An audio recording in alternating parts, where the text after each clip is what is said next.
Ce qui est vrai, c'est que le contexte mondial est un contexte connu. C'est un contexte de crise. Mais vous aviez suivi le ministre des Finances présenter le budget. Il a dit, malgré ce contexte, l'environnement international qui est un environnement d'austérité, eh bien, nous semblons bénéficier de certaines faveurs. De sorte que, bon, le budget présenté est un budget qui est manifestement en hausse. Et dans ces conditions, le problème de la jeunesse, le problème de l'emploi, je dois dire que l'emploi est une des préoccupations. Préoccupation du président de la République, préoccupation du gouvernement et préoccupation du Parti congolais du travail. Mais pour garantir l'emploi, il y avait un certain nombre de dispositions à prendre. Il fallait d'abord assainir la situation économique du pays. C'est l'effort qui a été fait. Aujourd'hui, on peut dire que le Congo respire dans une certaine mesure. Le Congo respire. Il s'agit progressivement de mobiliser les moyens vers ce qui donne satisfaction aux véritables besoins des citoyens. Donc, vers l'emploi, vers la santé, vers l'école, vers l'électricité, ainsi de suite, vers les routes. C'est ce qui se fait progressivement. Et l'emploi qui, entre-temps, était bloqué, se libère progressivement. Mais c'est un processus. On ne peut pas penser que dans les conditions où on était, où des années durant, on ne pouvait pas recruter, subitement, on règle le problème de l'emploi des jeunes de façon globale. Mais c'est un effort qui se fait progressivement et c'est un processus qui est en cours et je crois que l'on devrait saluer. De même qu'il s'agit de créer les conditions d'un développement économique qui fasse que eh bien, l'emploi ne se ramène pas simplement à la possibilité qu'offre la fonction publique de recruter quelques éléments, mais que le travail, les possibilités soient diversifiées. Vous avez des entreprises là, vous avez ainsi de suite. Merci. Mais c'est un souci majeur. Dernier souci de l'étudiant, c'était le leadership au sein de la nouvelle organisation de la jeunesse. L'organisation de la jeunesse. Je suis heureux d'être là en face des jeunes. Nous devons savoir que notre responsabilité est immense dans la sauvegarde et dans le développement, dans la construction du Congo de demain. Ceux qui sont là sont en train de passer. Mais c'est vous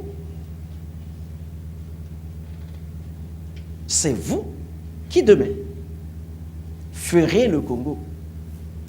Il faut pour cela que nous soyons, nous jeunes, vous jeunes, parce que je ne suis plus, à proprement parler, jeune comme tel.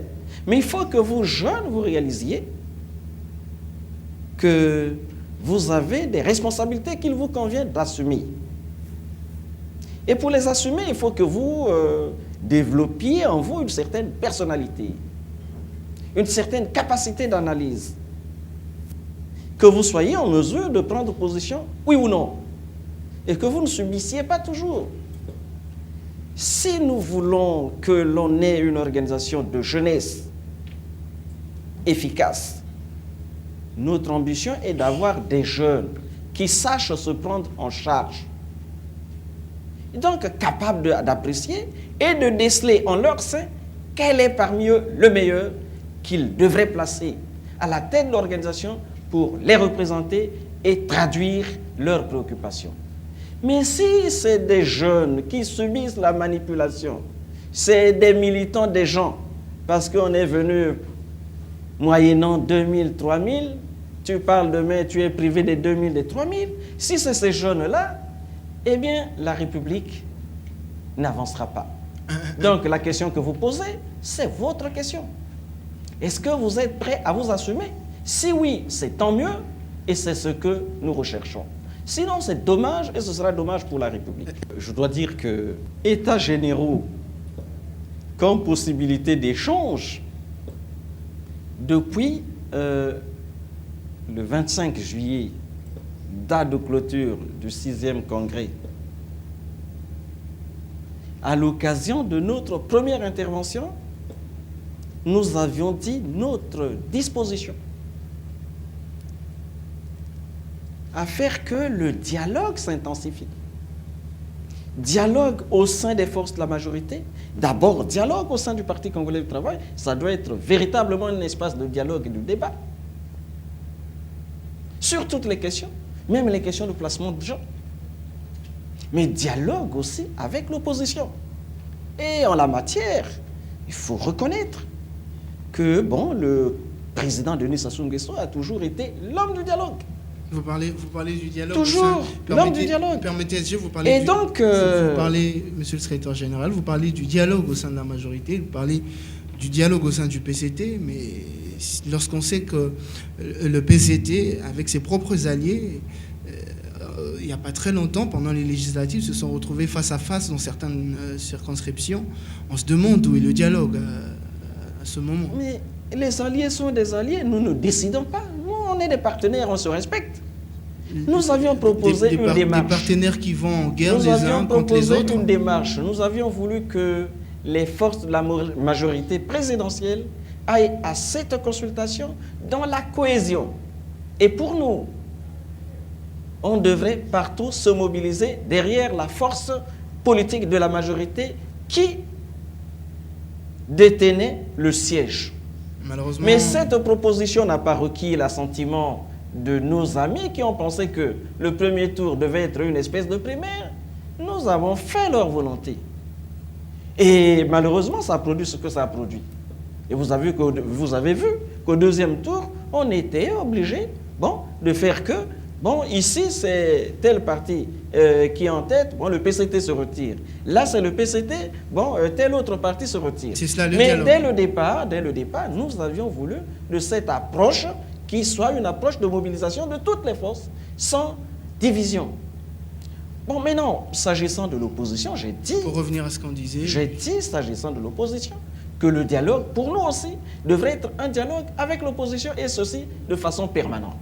C'est ainsi que vous avez vu que nous avons demandé à rencontrer les amis de l'UPADES, nous avons demandé à rencontrer les amis de l'UDR, nous avons demandé les autres. Nous avons demandé à être en contact avec les autres de l'opposition. On s'est retrouvés à Evo. C'était à l'occasion de la concertation politique nationale qui s'est tenue du 15 au 17 décembre 2011.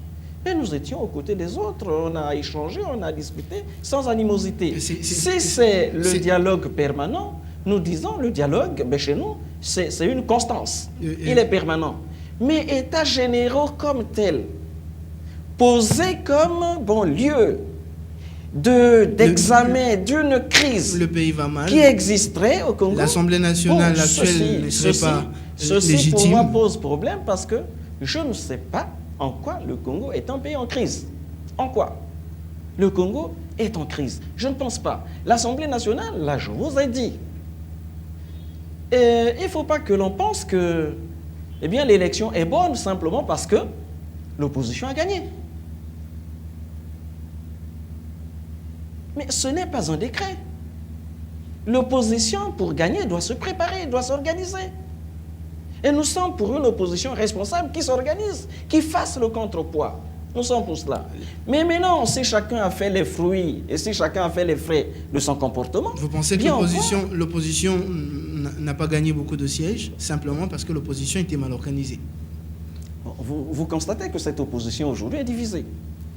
Si dans ces conditions on va à une élection, dites-moi,